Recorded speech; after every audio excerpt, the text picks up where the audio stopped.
Bak burası bildiğin halkın alışveriş yaptığı pazar. Şimdi geliri düşükse devletin sana sunduğu böyle uygun evler de var. Yarım kilosu 80 lira, yani 480 lira. Ama o paranın alım gücü fazla. Böyle siyah tavuk yapıyorlar bunlar. Seviyorlar, evet. Yaş olarak yaşları da var ama çalışıyorlar. Ama Gerçekten her yerde kamera görüyorum ya.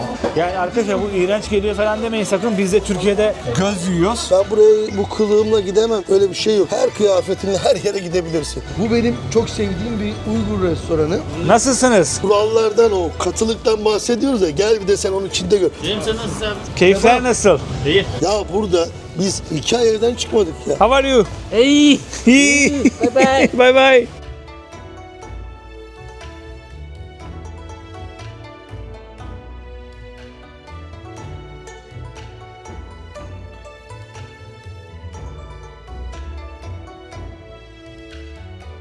Türkiye'nin lider su arıtma markası Aura Sebilon Unique sunar. Arkadaşlar yeni bir videodan herkese selamlar. Çin'deyiz. Çin'in başkenti Pekin'deyiz. Bir video önce Pekin'i gezdik. Sokakları dolaştık. Yasak şehri gezdik. Meşhur parklarına, bahçelerine gittik. Burada yaşayan Anıl abimizle görüştük. Yine bu videoda o bizimle beraber olacak. Bize eşlik edecek. Bu videoda size Çin'in Pekin'de en azından başka şehirlerinde daha böyle ilginç pazarlarını çekeceğim ama Pekin'de bulunan sokak pazarlarını göstereceğim. Akşam pazarını göstereceğim. Metroya bineceğim. Metroyu göstereceğim. Yani Çin'i baştan aşağı Pekin'i keşfedeceğiz. Sponsorumuz Aura Sebilon Unique'ye video kartlarına dolayı teşekkür edelim. Çin'in başkenti Pekin'de hayat nasıl, pazarlar nasıl birlikte görmeye başlayalım. Girişi böyleydi bak.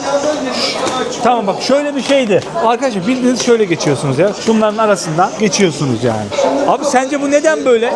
Bu neden böyle? Hani Çin çok soğuk olduğu için haliyle sıcak tutmak için elektronik Araya bir kapı. şey koyuyorlar. Aynen. Elektronik kapı daha maliyetli olduğu için bu mekanik elektronik kapı diyelim. Hani insan el yordamıyla Anladım. açılıp kapanan kolay kapı. Ama burada mesela açığı var, hani ben Açığından geçtim. niye öyle yapıyorum? Bir sürü insan değiyor, ediyor. Hani diyorsun ki değmeyelim. Biraz daha steril, temiz, Steril evet. olandan geçeyim diyorsun. Her metroya girerken böyle mi abi? Her metro böyle. Hello. Her metroya girerken böyle güvenlik kontrolleri var. Burada demek ki her metroda çantanda ne var bakmak istiyorlar. Ya Bakmak burada gerçekten istiyorlar. her yerde kamera görüyorum ya. Her yerde kamera. Zaten ülke çok güvenli. Çantanın içinde ne olabilir mesela, onu da bir şey olmadığını o da biliyor ama hani Karışık ha. Buradan abi Evet, İngilizce yaptığı zaman metro hattı bayağı ucuna görünüyor. Baksana. şehir örülü demir ağlarla. Tüm ülke örülü gerçekten. Ülke Ülke örülü, hızlı trenlerle bir de metro ile örülü. bayağı 1, 2, 3, 4 bir nereden bakalım? 17 makarna bak işte. Ha, 17 tane hat Ve var page ya. down diyor, daha git bak git daha. Farklı noktalar özel da var. hatlar. Ama biz buradan almıyoruz şimdi. Buradan Telefondan almıyoruz. hallediyoruz. Şimdi nasıl ödeme içinde her zaman uygulamalardan yapıyoruz. Alipay, WeChat. Metroyu da o şekilde yapabiliriz. Beraber gösterelim arkadaşlar. Gösterelim. Mesela Alipay uygulamasının içinde, kendi uygulamanın içinde Aha. Alipay'e girdiğiniz zaman transport var burada, ulaşım. Buna girdiğin zaman görüyorsun bus, metro, taksiye kadar ödeyebiliyorsun. Şimdi ben abi seyahat diye geçiyor bende. Ben de arkadaşlar bir video önce izleyin. Alipay, WeChat her şeyi anlattım size. Her video tekrar anlatmayayım. Burada tüm ödemelerinizi bu uygulamalarla yapıyorsunuz. Nakit geçmiyor gibi bir şey. Bu da benim kartım herhalde abi. Evet. Açılacak şimdi kapı. Müthiş. Açıldı. Bu kadar. Bizde de İzmir'de, İstanbul'da var. Uygulama üzerinden var. Ayrı ayrı şehir indiriyorsunuz ya arkadaşlar. Burada her şeyi Alipay üzerinden çıkarken de okutuyorsunuz bunu. İlk defa Çin'de metroya bineceğim. Başkent Pekin'de. Bakalım nasılmış metrosu da merak etmiyor değilim. Canlar, Çin'de Pekin'deyiz, başkentteyiz. Diğer şehirleri görmedim ama diğer şehirleri de öyledir. Pekin tam bir başkent bu arada. İngilizce'de aktarmışlar. Çince yazıların altında, Mandarin Çincesinin altında İngilizce'de yazıyor. Bilginiz olsun. Ama abi bir uygulama söyledin sen metroya kullanmaları için. Burada Google çalışmıyor. Neydi o uygulamada haritaları? Baidu. Çin'in Google'ı. Hani Çin'de Baidu. Baidu. Nasıl hani Çin'de kendi WeChat'i var, kendi Google'u da var. Sen Japonya'ya gittin mi abi? Evet kardeşim. Japonya'da şey çok önemlidir. Milletin önüne geçmemek, sırasına geçmemek. Çok önemlidir Japonya'da Abi abi. canım. Burada da o kültürü var mı sence? Doğru mu söylüyoruz, yalan mı söylüyoruz? Doğru Yoksa söylüyoruz. Doğru söylüyorsak burada Yani- o kültür yok maalesef. Yani sırayla geçeyim, Burada bekleyeyim. önüne geçmek kültürü var. Önüne geçiyor. Burada arkadaysan önüne geçme kültürü var. Anladım. Maalesef Çin'de bu da Tam oturmadı. Hani yeni nesil tabii ki böyle değil ama bu insanlar bu curcunada yaşamaya alışmış. Hani kibarlık yaparsa belki 10 metro bilemeyecek gibi düşünüyor. Ya 1,5 milyar da insan var, az da değil şimdi abi. Hani mesela Hangi şimdi birileri? gelirler dom diye geçerler bak mesela. Görüyor musun? Çektim dam diye anlamış gibi bakıyor Hello. mesela. Evet. Yüzüne de güler, önüne de. Gülüyorlar, kamerayı gören bir gülüyor. Metromuzu da gösterelim abi. Gayet temiz o da. Bence bak kaç yıllık metro olmasına rağmen. Bak Line 1 ne demek? İlk ya. İlki. Temiz mi? Bence temiz. Evet. Geçer. Güzel. 30 yıllık metrodan bahsediyoruz. Ya, tarihine bakmak lazım. Tamam Amerika'daki 100 yıllık temiz de değil ayrıca da. Bu da 30 yıl yani en Baksana azından. şurada yazıyor İngilizce, Türkçe abi hepsi. Tabii çok net. Bak Ben şeyden korkmuştum çünkü yazıyor demişlerdi ki İngilizce bulamayacaksınız çoğu tabelada falan ama baya peki her bu şeyin konuda altında yazıyor. tam bir başkent. Hani her ne kadar hani turiste o kadar açık değil gibi gözükse de bir turistin zorlanacağı bir durumda yok yani. Güzel. Biz şimdi metrodan indik arkadaşlar. Hava inanılmaz soğuk ama Allah abi şu bisikletleri soracağım. Çünkü her yerde görüyorum bunu abi. Bunlar Evet, ne abi? Dikkatinden kaçmayacak kadar bariz ve yaygın. Çok.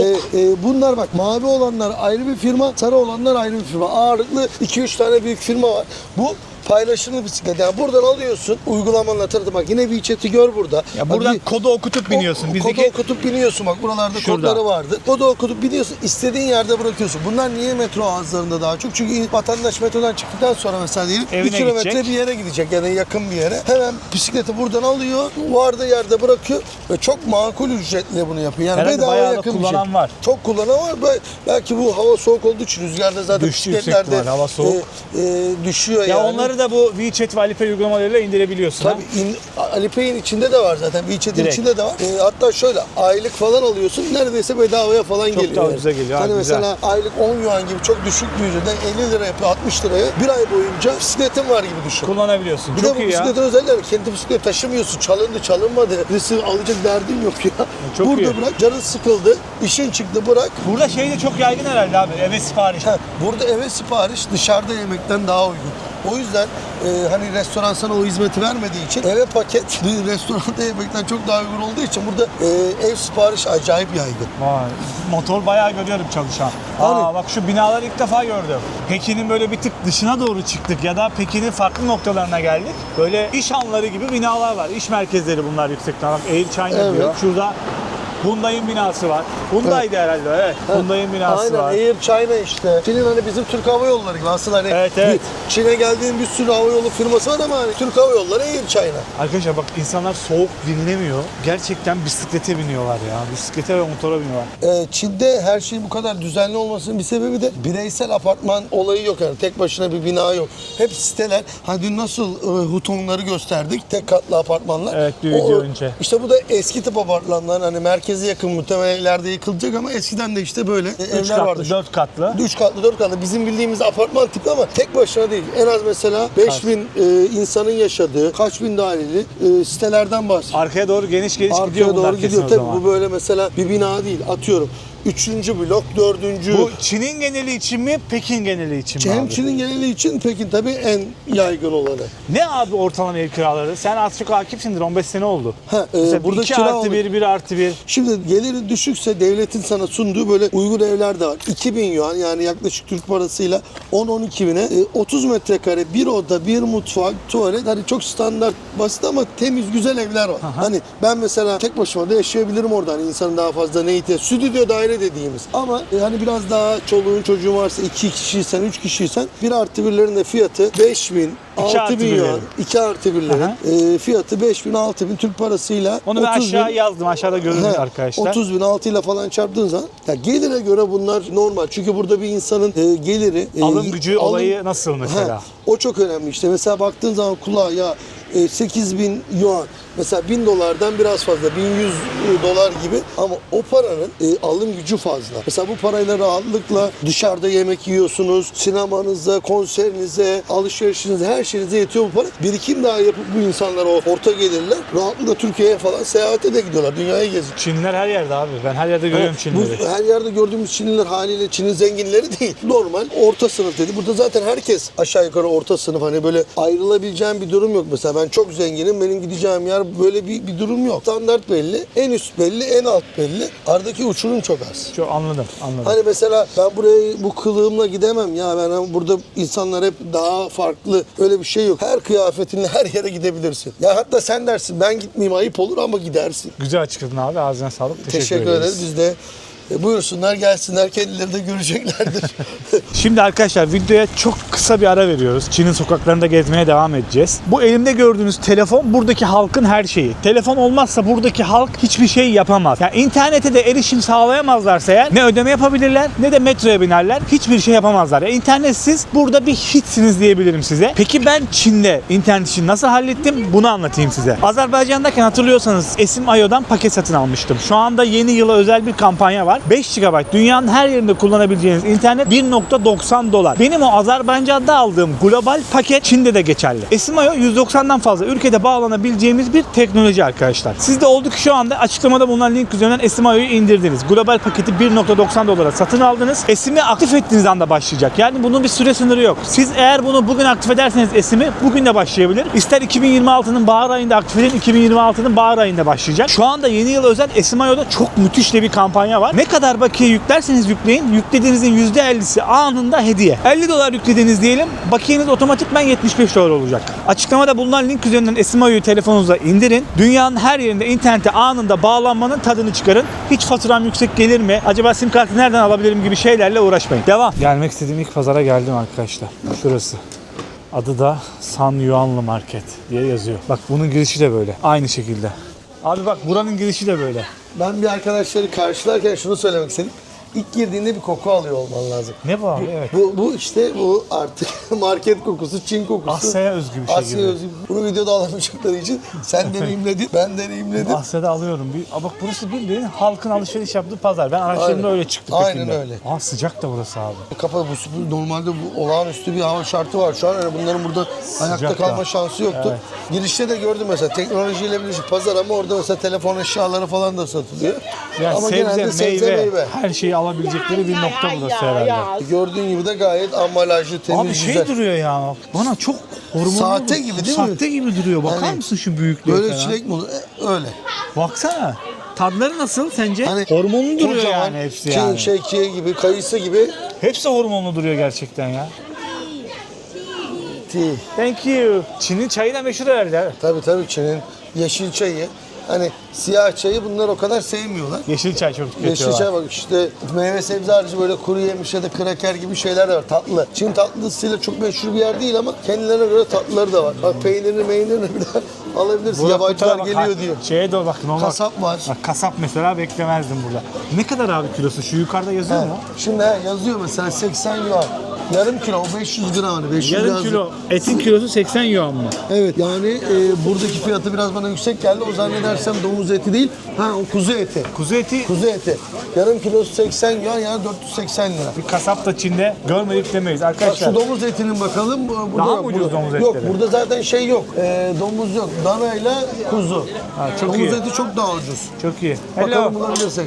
How are you? Daha bu Müslüman da zaten. Onu da şimdi gördüm. O yüzden domuz yok. Çincan. Bu işaretimiz Şurada. de şu var ya şu karede. Çincan. Bunu Şu mu? gördüğünüz zaman o ikisi de şu yukarıdaki de ikisi de aynı. Bu Müslüman, Çincan. Helal kesim yani. Helal kesim. O yüzden bu arkadaşlar bak bu da helal. Bak birçok yerde helal et görüyoruz zaten. Ama bak belli ama zaten. Mesela kardeşin kafadan da belli mesela. O yüzden fiyatları da Çin'in Müslümanları bunlar abi. Çin'in değil mi? Müslüman. Bunlar şey Uygur değil evet. Bak bu etleri Aleykümselam. Aleykümselam. Selamünaleyküm. How are you? Good. Bu etleri bu forma getiriyorlar böyle bu da bu hot pot dediğimiz hani suyun içinde yemek pişiriyorlar. Çok lezzetli oluyor sosla.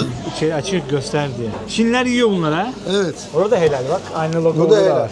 Bu logoyu gördüğünüz zaman arkadaşlar öyle söyleyebilirsin. 2 karakter sadece. Hani aşağıda ay var hani Müslüman Anlayın ayı. ki helal, Anlayın evet. ki. Ben bu Şapka çok karakter güzel ama. herkesle Very good. takke göremeyebilirsin ama işareti göreceksin. Bak mesela bu arkadaş da Müslüman ama takkesi yok. Bak bu tavuğun ellerini Burada göstereceğim tavuk ama var. sevmiyorlar bunları ya. Abi çok yiyorlar. Evet. Çin'de Asya'da çok yiyiliyor. Çin'de tavuk ayakları elleri. Evet. Yani arkadaşlar bu iğrenç geliyor falan demeyin sakın. Biz de Türkiye'de göz yiyoruz. Neler yiyoruz? Kelle paça diye bir şey var yiyoruz yani. Hani İşkembe diye bir şey yiyoruz. İşkembe yemeğine adam demiyoruz. Öyle şeylerimiz var hani. Işkembe. Bakın. Ya, Böyle siyah tavuk yapıyorlar bunlar. Seviyorlar evet. İlginç. Ama ben şeyi fark ettim Anıl abi. Bir gülücük atınca gülüyor bana hepsi. Biraz önce 500 500 yarım kilosu 500 gramı Kuzu. 80 yuandı. Domuz etinin fiyatı zaten bakışta da belli oluyor. Yani yağlı et gördüğün zaman Abi şimdi ona bak buna bak. Arada uçurum da var yani. Kesin bunlar da böyle yiyor abi. Bunlar da böyle yediği için. Domuz çok tüketiliyor Çin'de. Tüketilmiyor değil birinci yani. et domuz yani. Fiyatı gördün değil mi? Hello. Neydi hello abi? Ni hao. Ni hao. Ni hao. 你买回家了 Yani nerelisin diyor. Türkiye. Tuarçi. 多少钱？ Nasıl deniyor? Tuarçi. Tuarçi. Evet. Tuarçi. Domuz kıymasını da görüyorsun orada. Teşekkürler ne demek? Şey. Şiyaşya. Gülüyorlar abi. Bu benim çok hoşuma gitti ya. Yabancıya alışmışlar çünkü. Bak yaş olarak yaşları da var ama çalışıyorlar. ne Gidiyor güzel değil bayağı mi? bayağı büyük bir Kapalı böyle marketmiş. bir mısır pazarı bizdeki. Evet arkadaşlar buranın Bak, deniz böyle ürünlerine geldik çok şimdi. ilginç pazarları da var Çin'de abi. Değişik hayvanların olduğu vesaire. O Pekin'de çok yok. O Pekin halkı yemek kültürü farklı. Şöyle düşün, koca ülkeden bahsediyoruz. Hani nasıl Karadeniz'e gidersin, hamsi yersin, Evet. hani balık da yersin ama doğuda farklı şeyler yersin. Burada o pazarlarda göstereceğim evet. ben. O Guangzhou'da Guangzhou'da onlar. ilerleyen videolarda yani Çin'in bu ikinci videosu. Çin'den biz belki 10 tane video çekeceğim ben. Yarın yani bir sonraki video Şangay'a gitmeyi planlıyorum. Yemek zevkleri farklı, yemek tatları Değişik. farklı. Göreceksiniz yani o ilginç pazarını göstereceğim. Bu Pekin'deki bir sokak pazarı. Aa bak balık deniz ürünlerinin olduğu yere geldi. Aynen. Yengeçi böyle işte çok seviyorlar. Karidesleri görüyorsun. Her türlü Alkabulla, deniz her ürünü türlü var. deniz ürünü. Deniz ürünlerinin fiyatları da fena değil abi. 65, 95, 50 yen Aynen falan. bak, görüyorsun. Yazmaları 30 lira. güzel ya. Bir fiyat Tabii. politikasını biliyor herkes burada. Tabii Çin'de hani nasıl bizde hani bazen deniyorlar her yerde fiyatı göreceksin diye. Burada görüyorsun. Burası da balık kısmı Yılan pazarı. balığı, daiyu diyoruz buna. Hani uzun balık var ya. Seviyorlar mı burada? Burada çok popülerdir bu balık. Sen seviyor musun? Ben de bu sevdiğim bir balık daiyu diye geçer. Abi işte burada görüyorsun her şey fresh'e yakın yani taze. Bu da falan Baksana. bekletir. Şuna bak şuna. Ay maşallah. Tuna gibi bir şey. Evet. Bak burada yengeçler de var. Koca koca yengeçler var ya. Şunlara bak işte o bizim midyeleri görüyorsun. Bak, türlü türlü boy midye. Kabuklular. Çin'e gelip de hamsi yememek olmaz yani. Çin'in de hamsisi. Şu. Şu. Ben bu balığı şu kılçıksız kızartıp yiyorsun. Çin'den genelde balığı çok türlü türlü yaparlar. Bizdeki gibi tek çeşit kızartma değil. Sosun bile yiyorlar, içinde kuru balık. aynen öyle. Kurutup da yiyorlar. Tuzluyorlar böyle mezelik gibi yapıyorlar. İşte bu da o balıklardan. Bildiğin bizim pazarların aynısı ya. Aynısı değil mi öyle? Sokak pazarı yani. Acayip bir şey. Bıldırcın yumurtası burada çok Kapalı. popüler. Severler. Tüketiyorlar ha. Evet. Güzel tatlı bir yerel halkın geldiği bir pazarmış burası Pekin'de arkadaşlar. Yani bu halk içine karışmak istedim biraz. Pekin'de araştırdım. Pekin'de burayı bulabildim sadece. O ilginç pazarlar Pekin'de çok yokmuş. Başka bir noktaya falan da gideceğim size. Akşam pazarlarını falan da göstereceğim. Çinli turşular her ne kadar bizim kadar yaygın olmasa da yine onları da var. Onlar da bak kimchi yapıyor bu Kore'deki. İşte öyle biber turşuları, sarımsak seviyorlar. Ha biraz önce balıklardan bahsediyorduk ya bak onlar küçük balıklar bunun ağzına böyle Çerez niyetine. çerez niyetine atıyor. Turşu gibi işte. Yani turşunun yanında ya. Berberler hani Çin'de çok yaygındır çünkü adamların saçları çok anladın mı? Ve de çabuk uzuyor. Berber fiyatları genelde makuldür. Bu pek makul olmadı çünkü biraz hani Çin'in sosyetesi bir yerdeyiz. Sokakta bile keserler, saç keserler. Mesela, Çin'de? Evet. Ya sana denk gelir çok soğuk. Bu havada kimse saçını kafasını açmaz. Ama normalde bahsettik ya sitelerde yaşıyorlar. Sitenin içinde, sitenin önünde hemen eli makas tutan adamlar vardır. Senin saçını 5 yuan, 10 yuana keser. Bu ne kadara kesiyor? Bu mesela 50 yuana kesiyor. 78 yuana yıkamalı falan diyor. Bizim biraz tarifeye benziyor. Yani 80 yuan. 400 lira. 400 lira para 480 lira, 500 lira. Türkiye'de de 500'den aşağı yok şu an biliyor musun abi saç sakal? Ama 500 Türkiye'de TL'den hani biraz aşağı daha yok. böyle albenisi var ya sanki buna 500 lira verir bir ama aslında sonuçta muamele aynı. Bir de bunların sakalı da yok. Sakalı da. Tüysüzler abi. Şimdi ama saçları çok işte. Çin'de saçı öyle bir uzar. Ben mesela bazen Çinli'ye diyorum yani 2 ayda 3 ayda bir gibi saçım uzamıyor. O Çinli var ya haftada bir uzuyordur adamın saçı. Dikkatini çekmiştir yani. Tüy yok Uzun ama var, evet. saç var. Şimdi canlar taksiye bindik farklı bir noktaya geldik. O pazardan çıktık. Buranın kırmızı fenerlerle süslü bir caddesi. Abi adı Çince ismi Gui. Guiji'ye Guiji'ye. hani buraya böyle bir kırmızı hani Çinlilerde kırmızıyı sever. Kendilerine özgü bir Cadılar Bayramı havası da bir cadde. Yani burada Farklı. böyle bugün de burada yiyelim diyorsun yani. Böyle boylu boyunca gidiyor. Bir bu Gideceğiz tarafa- şimdi. Ha gideceğiz. Bak oraya kata kırmızılar oraya kadar gidiyor. Karşıda var, arkada var. Nereye canımız isterse gireceğiz. Arkadaşlar böyle gerçekten rengarenk Çin'in sokakları, Çin'in dükkanları bunlar. Hepsi lokanta bunların. Her birinde yemek yiyebiliyorsunuz. Gelip yemek söyleyebiliyorsunuz. Hello. O Yengeç, mesela mengeç. şeyi bak, şurada gösterelim. Hani biraz önce anlattık ya. Bacası bu. İnsanları yemek yerken göstermek ne kadar doğru Şurada ama pişiyor. onun içine atıp yiyor adam işte bak. Şurada. He. Şu adam gördün mü mesela? Göründü. Gördün değil mi? Ne kadar ışıklı abi ya her yer. Işıl ışıl ya. Her yer ışıl ışıl. Welcome to Jaja. Hello, thank you. Mario. Xia xia. Bye bye. Hello. Hello. Bye. How are you? Hey. bye bye. Bye bye.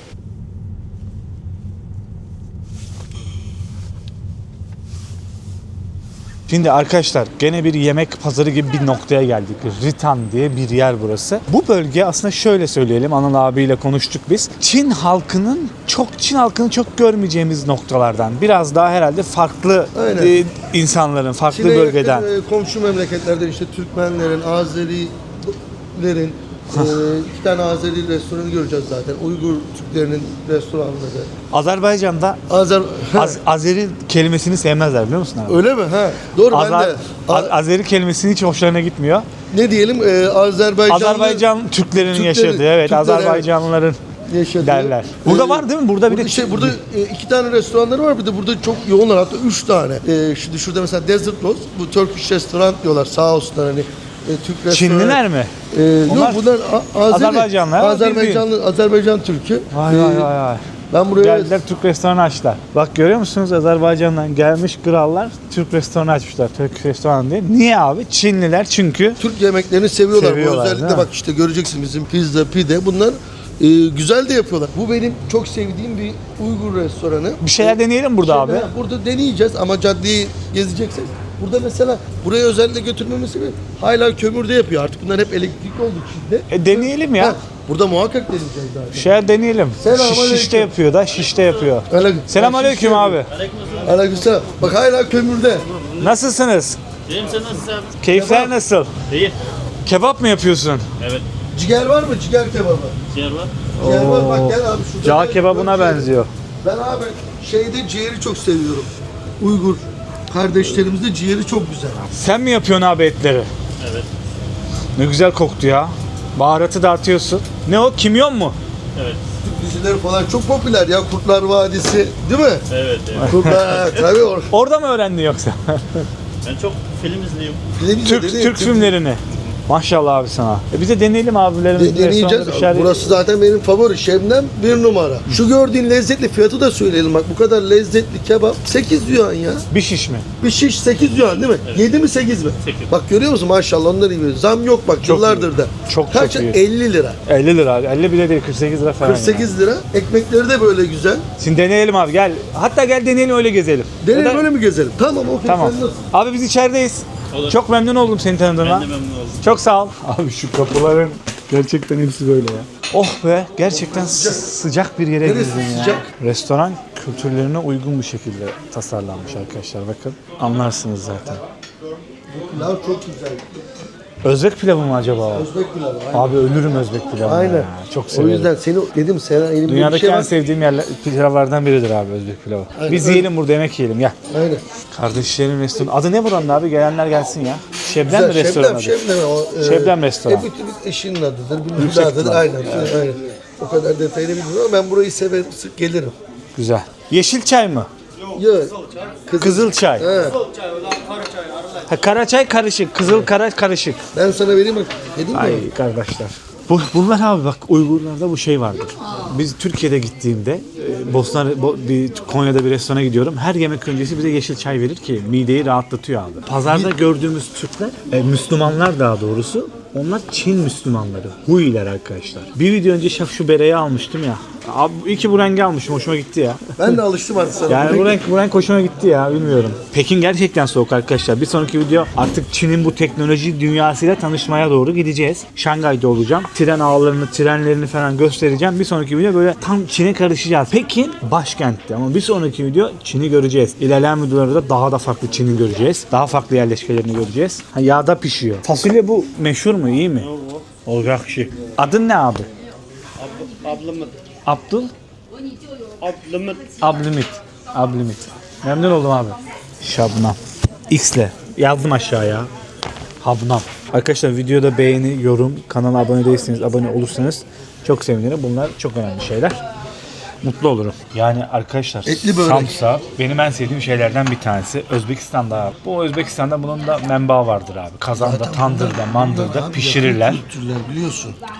Etli samsa söyledim. Bir tane etli samsa geldi. Önce ondan bir yiyeceğim. Bir tane salata söyledik. Bir ciğer söyledik. Birer tane de et söyledik. Ya aslında çok aç değildik. Başka noktaya da getirmek istiyorum ben sizi buradan da.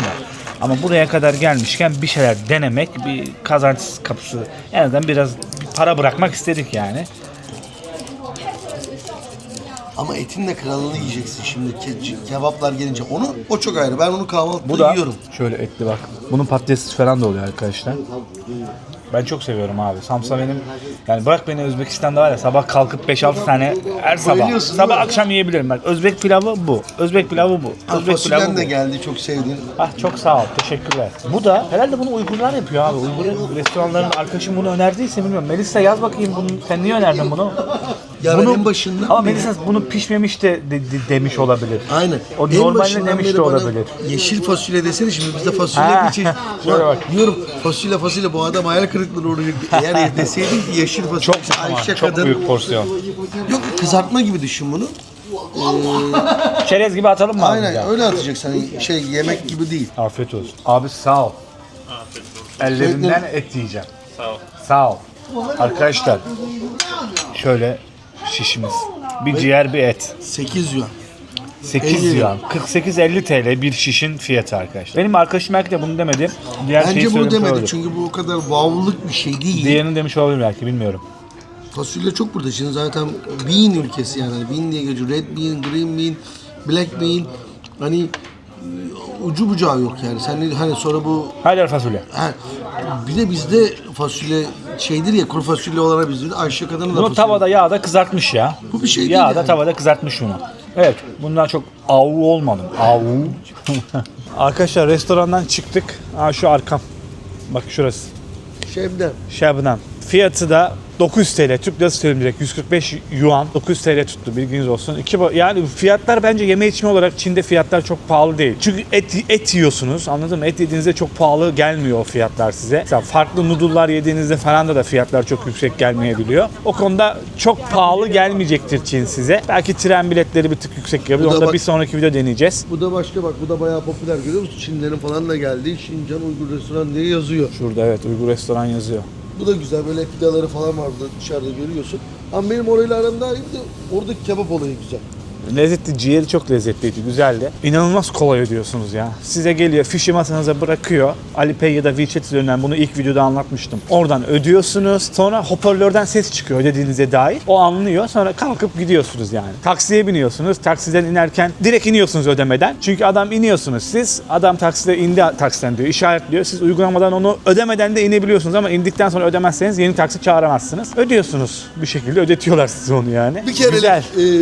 Ödememe hakkım var. Ödeme hakkım var. Onu yaparsan da bir daha Çağıramıyorsun. taksi kullanmamayı göze alman lazım. yani. Evet. Bu da göze alınacak bir risk değil ya. Evet kesinlikle öyle ya. Hayır, bir de sistemler de birbirine bağladı. Atıyorum A uygulamasında yaptın. Onun kara listesi B uygulamasına da düşer. Tabii kesin bağlıdır ya. Yani şey değil öyle, hani birine takarım devam ederim böyle Yok, değil. yok, kesin Dönmez bu şarkı. bağlıdır Yani bu da işte bir diğer Azerbaycan Türklerinin restoranı. Evet, bak. Yani hep bunlar Türk restoranı. Ama bak içeride şu an Çinli görmüyorum biliyor musun? Çin'in azınlık gruplarının Bravo. buraya gelmeyi tercih ediyorlar. Bir video önce Çin'in ilk videosunda burada Anıl abiyle sohbet etmiş. Yine bak üst üste yine bir Uygur restoranı. Kaşgar, Şincan diyor. Evet bu cadde onlardan bayağı şey var. Yani Çin'e dair her şeyi bir video önce de bulacaksınız arkadaşlar. Bunu söyleyeyim. Buranın böyle barlar sokağı tarzı bir yerine gideceğiz. Aynen, burada hani gece hayatı Çin'in diğer şehirleri kadar keyifli değil ama bir yer var mı yine var. Ya Pekin başkent. Biraz tam başkent. Öyle anlatayım size. Çünkü ilerleyen videolarda daha net hissedeceksiniz. Çin'i daha net yaşayacağız arkadaşlar. Şimdi taksi çağıracağız. Oraya doğru gideceğiz. Bu bölgenin adı ne diye geçiyor? Ha, burası Sanlitun. Burada en çok yabancıların yaşamayı, gezmeyi sevdiği yerlerden biri. Yani en çok yabancının yaşadığı yer diyelim. Herhalde alışveriş noktası Büyük gibi bir birçok ya. alışveriş merkezi ve hani şurada barlar sokağı var. Birazdan gideceğiz. Hani Binalara bak. binalar güzel. Birçok restoran, birçok yemek yeri. Hani Çin'in en keyifli yabancı restoranlar da burada. Bakalım, hani orada biraz daha barlar var, alışveriş merkezinin içi gibi. Burada restoranlar, barlar sokağı. Tabii bu şu an hava şartlarından kaynaklı. Sokaklar o kadar kalabalık değil Pekin'de özellikle. Normalde çok daha, Anıl abi diyor ki buralar canlı olur. Aynen Sıcak öyle. havalarda. Şöyle düşünelim. Soğuk da okey ama bugün hani ekstrem bir böyle bir rüzgardan dolayı felaketimsi bir durum var. Hani Evet, öyle evet, gerçekten hani dışarı öyle. çıkılmama uyarısı yapılacağı bir gün gibi oldu. Gerçekten inanılmaz. Abi Tabii. sen şey dönemi buradaydın. Covid dönemi. Covid dönemi ha. Nasıl da İşte abi Çin? kurallardan, o katılıktan bahsediyoruz ya, gel bir de sen onu Çin'de gör. Hani bizde orada insanımız diyor ya 3 gün beni eve kapatamazsın, bir gün kapatamazsın falan. Ya burada biz 2 aydan fazla bir süre Şangay gibi ekonominin merkezi kalbi, Çin dediğin Şangay ekonomik olarak.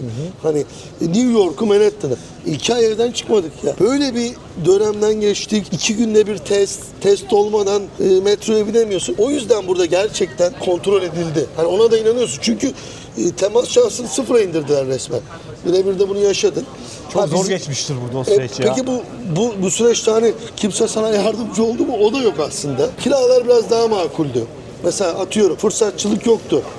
Atıyorum sen artık evden çıkamıyorsun. Kirana ben tamam bir yardım. İnsanlar birbirine yardım etti. Halkın halinden anladı ama devlet katı şeyini değiştirmedi. İşte bu alışveriş merkezi biraz böyle. İnsanlar buraya gelip yemek yemeyi, gezmeyi seviyor. Burası hani Pekin'in en fazla hani ne bileyim insanın gelip geçtiği, yemek yediği, alışveriş yaptığı, her türlü lüks markanın bulunduğu işte Tom Ford orada. Adı ne yaydı buranın abi, bir daha söyle. Sanlitun. Sanlitun. Sanlitun. Sanlitun. Tamam. Evet. Ha, şu ben koydum aşağı arkadaşlar. Bak şurada bak Sanlitun Road da yazıyor. Bak Gördüm. orada arkadaşlar görebilirdi. Öyle birkaç tane büyük bina da var arkadaşlar, bak burada. Şu otel, şu petekli bina otel. Hani, kondener var. Arkadaki. Evet. Şimdi yeni yıla da geliniyor ya. Tabii. Süslemişler her yeri, her noktayı. Işıklandırmışlar birçok yeri. Sokaklar gerçekten Çin'de temizmiş ya. Güney Asya gibi düşünüyorsunuz belki ama hiç alakası yok, biliyor musunuz? Tertemiz sokaklar, her nokta, her yer tertemiz. Evet. Benim annem babam da ilk geldiğinde o dikkatini çekti. Hani bir algı oluyor. Algının o yıkılması da çok zor oluyor. Ya Yok, hayır gerçekten. tertemiz, bir tane çöp yok ya. Ve atan da görmedin değil mi? Hani Yok, temiz hiç, de hani hiç rastlamadım. atan da görmüyorsun değil mi? Yok, hiç rastlamadım. Bak burası da böyle Gene kalabalık bir cadde burası. kalabalık herhalde. bir cadde, böyle ıvır zıvırını bulabileceğin. İşte restoranlar var. İleride yine bir Türk restoranı, yine Azerbaycan restoranı, Türk restoranı var. Burada onlar daha hakimler. Arkadaşlar bu arada Azerbaycan buraya vizesiz gelebiliyor. Vizeye ihtiyaçları yok yani. Bu sanırım yakın zamanda oldu. 2025 Evet. yılında oldu. Sanırım bir fuardan sonra oldu bu da. İkili ilişkileri iyi Ama tutuyorlar. oldum olası bizden bir tık daha iyiydi zaten. Evet, vizesiz gelebiliyorlar buraya Azerbaycan vatandaşları. Yani uçaklarda falan çok Azerbaycanlı görebilirsiniz, bilginiz olsun. Çin'e gelirseniz ya. Hatta Azerbaycan hava yolları da uçmaya başladı buraya. Hemen size bir şey göstermem lazım. Bakın 4 numarası yok arkadaşlar. Açılır inşallah tekrar. Size göstereceğim de içeride kaldı. Yanlış basıyormuşum.